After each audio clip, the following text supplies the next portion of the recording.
It's my great pleasure, first of all, to introduce Hillel Neuer, who is the Executive Director of UN Watch, and whom I've known now for 10 years, since the Human Rights Council started. I've known everyone on this panel for a long time. He will, first of all, answer the question. So I'm first. Okay. I want to thank our hosts for organizing this event, and it's a pleasure to be here and a privilege to be on a distinguished panel with such eminent scholars. I'm speaking tonight as a practitioner, but very much welcome the discussion this evening. I would like to argue that the United Nations, when it comes to the treatment of the Israeli-Palestinian conflict, is not only unfair, but is in material breach of its own charter, which we recently marked 70th anniversary, in which it states that the United Nations guarantees the equal treatment of all nations, large and small. And if we just look at the past year alone, we shall see how so many critical UN organs, institutions, mechanisms, mandates single out Israel for differential and discriminatory treatment in violation of the United Nations' own charter. And I speak tonight as a friend of the United Nations, as the director of UN Watch, whose mission is to uphold the principles and values of the United Nations Charter, and whose founder was Morris Abram, one of the great civil rights leaders of the United States, and someone who served as a UN expert in the 1960s on the subcommission for human rights. And let's just take a look at how the UN has treated the Israeli-Palestinian conflict in the past year, in 2016 alone. If we look in January, the Secretary General, Ban Ki-moon, made some interesting remarks to the Security Council, which he then repeated in an op-ed, a rather exceptional op-ed in the New York Times. And I should note that Ban Ki-moon, when he began his mandate some 10 years ago, was not particularly biased against Israel, but it seems that the position, the nature of the position, given the pressures by 56 Islamic states, including 22 Arab states, which press continually to condemn Israel, and which have enormous leverage over the Secretary General. Indeed, we saw just months ago when Ban Ki-moon issued a report on children killed in armed conflict and listed Saudi Arabia, where some 600 children in Yemen were killed by Saudi bombing, and in total some 10,000 civilians have been killed so far, according to the United Nations.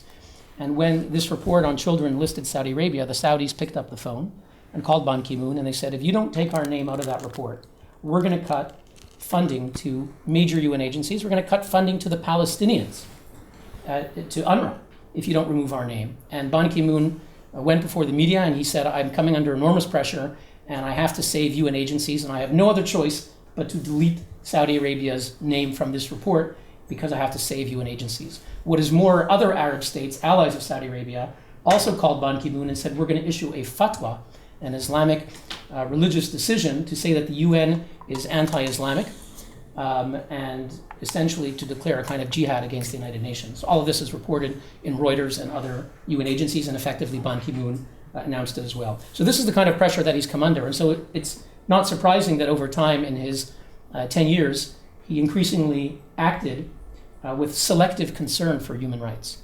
And when you act for selective concern for human rights, you harm the very idea of universal human rights. If human rights are selective, then they are not universal. So it's not only harming Israelis and the denial of their human rights, but it harms the very concept of universal human rights, which we seek to apply worldwide. Ban Ki-moon spoke to the Security Council in January, and while he started by saying that he condemned Palestinian stabbings, car attacks, and shooting against Israelis, he swiftly absolved the terrorists of any moral responsibility by saying, quote, it is human nature to react to occupation. It is human nature to react to occupation. Going further, he drew a narrative in which Palestinian alienation, despair, and frustration are, quote, driving the murder of Israelis. He chastised Israel for, quote, provocative acts, some of which he described as an affront to the Palestinian people. Well, I wrote to the Secretary General and said that, no, it was not human nature for Palestinians in the week preceding his remarks to stab to death Daphna Meir, a mother of 6 children outside her home, to stab Michal Froman, a pregnant woman, or to stab Shalit Shlomit Krigman, a 23-year-old university graduate who died from her wounds on the day of his testimony. The truth is that Palestinian youth are being incited day and night to murder Israelis. And while he did say that, quote, incitement has no place, he deliberately refused to condemn the perpetrators, omitting any mention of the Palestinian Authority, Mahmoud Abbas, Fatah, all of whom have glorified the murderers of Israelis as, quote, martyrs. Likewise, while he did condemn the firing of rockets into Israel, he noticeably declined to name Hamas, Islamic Jihad, or its leaders, sufficing instead with a generic reference to anonymous militant groups. Doubling down, he then published an unprecedented New York Times editorial, which repeated the same one-sided charges, pointing the finger at, quote, senior members of Israel's government. Once again, Hamas and Abbas went unmentioned. Now, as noted by Herb Canon of the Jerusalem Post, none of Ban Ki-moon's 85 op-eds of the past decade have ever gone after a specific country in this fashion. Not China, not Russia, not Cuba, Iran, Saudi Arabia, or many other regimes were treated in this fashion. They all got a free pass. Instead, when he did write an op-ed on Sudan in regard to Darfur, he actually commended the Sudanese dictator, same man who's wanted by the International Criminal Court for genocide in Darfur, for his, quote, unqualified commitment to support the UN peacekeeping mission. And in the same article, he found reason to shower praise on the late Libyan dictator Muammar Gaddafi for, quote, generously offering to host peace talks and for his, quote, remarkable water pipeline. What a perversion of truth. So that's Ban Ki-moon in January. Then you have March. In New York, every year is the UN Commission on the Status of Women, which routinely includes members such as Saudi Arabia and Iran. And they concluded their annual session in New York by condemning only one country in the world for violating women's rights. No, it was not Saudi Arabia, where women are denied the right to drive a car or require a male guardian to go anywhere, but rather it was Israel that was condemned for allegedly violating the rights of Palestinian women. The Commission on the Status of Women manifested a selective concern for human rights by ignoring Saudi women, ignoring Iranian women who are arrested in the hundreds of thousands for quote-unquote modesty crimes. They ignored Pakistani women who get acid thrown on their faces. They ignored women throughout Africa and other countries where female genital mutilation is practiced. And when they addressed Palestinian women, they of course condemned Israel only and gave a free pass to Palestinian men, Palestinian patriarchal society, where Palestinian women are subjugated and abused in that society, including those who are murdered for the sake of male honor. Third, if we look at in Geneva, where I live and where I work across the street from the Human Rights Council, the highest human rights body, intergovernmental human rights body of the United Nations, made up of 47 members, where, by the way, Saudi Arabia was recently re-elected, and the members include the Chinese Communist Party, the Cuban Communist Party, Burundi, where genocide was warned of recently, and Venezuela, where opposition leaders are thrown into prison. At the Human Rights Council, they adopted 5 resolutions singling out Israel, and 1 on North Korea, 1 on Syria, 1 on Iran, 1 on South Sudan. So 4 on the whole world, 5 against Israel. You might think Syria, where some 500,000 people have been killed, millions displaced, might merit more attention to Israel, where in the past year, I don't know if more than a dozen Palestinians have been killed, other than those who are, stabbing and shooting.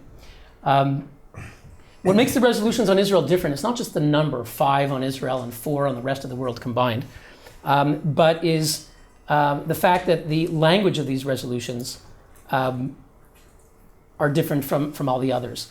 Whereas the Human Rights Council found the ability to praise Sudan for its engagement with the UN, the resolutions on Israel are suffused with political hyperbole, selective reporting, and the systematic suppression of any countervailing facts that might provide balance in background information or context. Just 2 other points about the Human Rights Council. There's also 1 agenda item on the whole world, item 4, 1 agenda item on Israel alone. There's a special rapporteur mandate, and with this I conclude. Special rapporteurs, there's about a dozen or 15 on country situations.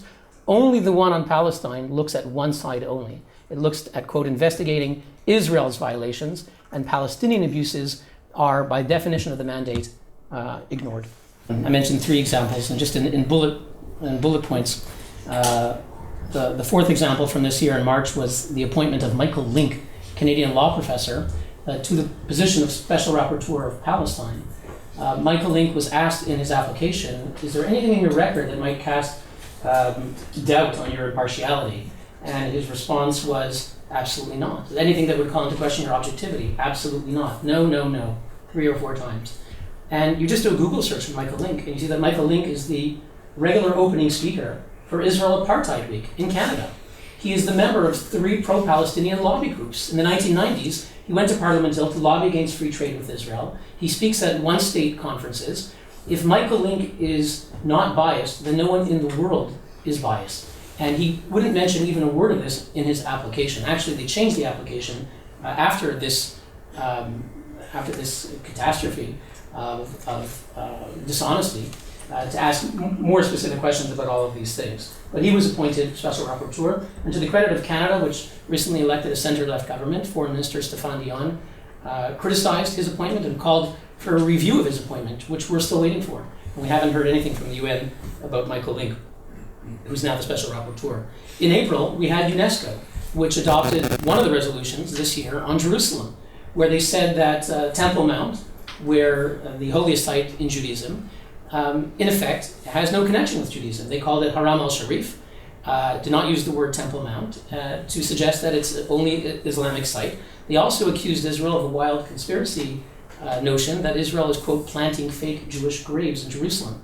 Well, I looked on the internet, and there's no one in the world who says that other than Hamas websites. And that's why France apologized 3 times for having voted for that resolution. President Hollande, Prime Minister Manuel Valls, and Interior Minister Cazeneuve apologized for having voted yes and then changed their vote in October. And then you had May, the World Health Organization. By the way, UNESCO routinely adopts 10 resolutions against Israel and usually 0 resolutions on any other country in the world. Recently, there's been 1 resolution on Crimea regarding Russia's actions there, but that's it. Only Israel. In May, we had the World Health Organization. Only 1 country in the world is singled out as a violator of health rights. That's Israel. So Syria and Russia have bombed the last operating hospitals in Aleppo. Not a word about them, but there is mention of Syria in the resolution against Israel that accused Israel of violating the health rights of Syrians in the Golan, which is absurd. Then you have, in June, you have the International Labour Organization. Meets for their annual session. Sure enough, there's a major 100-page report every year on Israel. No other country in the world has that report. Number 8, in September, we had the High Commissioner take the floor during a session of the Human Rights Council, and he lumped Israel in the same category as Syria and Iran and North Korea for non-cooperation, even though, as you've heard from this panel, the processes against Israel are all prejudicial and selective. The Office of the High Commissioner is a very important body, as Sir Nigel can tell you. They're the ones who support the work of the Human Rights Council. They're the civil service and for the treaty bodies. And yet the Human Rights Council, when they wanted to hire someone to do the drafting of the Goldstone report in 2009, the report on the 2009 Gaza conflict, they chose Gritja Bars, who's a law professor here in London, who might be the most anti-Israel person in the world. She, for 5 years prior to taking this job as an impartial civil servant of the UN, spent 5 years approximately in the Palestinian territories, where she was teaching Palestinians how to pursue Israelis in international courts. She then became the spokeswoman for the flotilla against Israel. She drafted key portions of the Goldstone report. So that's the Office of the High Commissioner. Number 9, the UN General Assembly is in session now. They're adopting 20 resolutions on Israel and 4 on the rest of the world combined. Number 10, the Security Council. You often hear from people like William Shavis, who, to his disgrace, had to resign because he had done paid legal work for the PLO. He had to resign from his role as chair of the Commission of Inquiry to the 2014 Gaza conflict. People like Shavis say, well, yes, all of those things may be true, but the Security Council is pro-Israel because of the US veto. Well, that's a myth. The fact is that the Security Council numerous times has criticized Israel and never specifically condemns the Palestinians, has never adopted a resolution on China, Russia, Cuba, and so forth, and actually has condemned Israel on many occasions. When Israel took out the Iraqi nuclear reactor, much to the welcoming of Western countries like the UK and the US who were active in the Gulf War, they were condemned by the Security Council. 10 years later, US Secretary of Defense Dick Cheney apologized for having joined in that condemnation. So the truth is that Israel is singled out every month at the UN.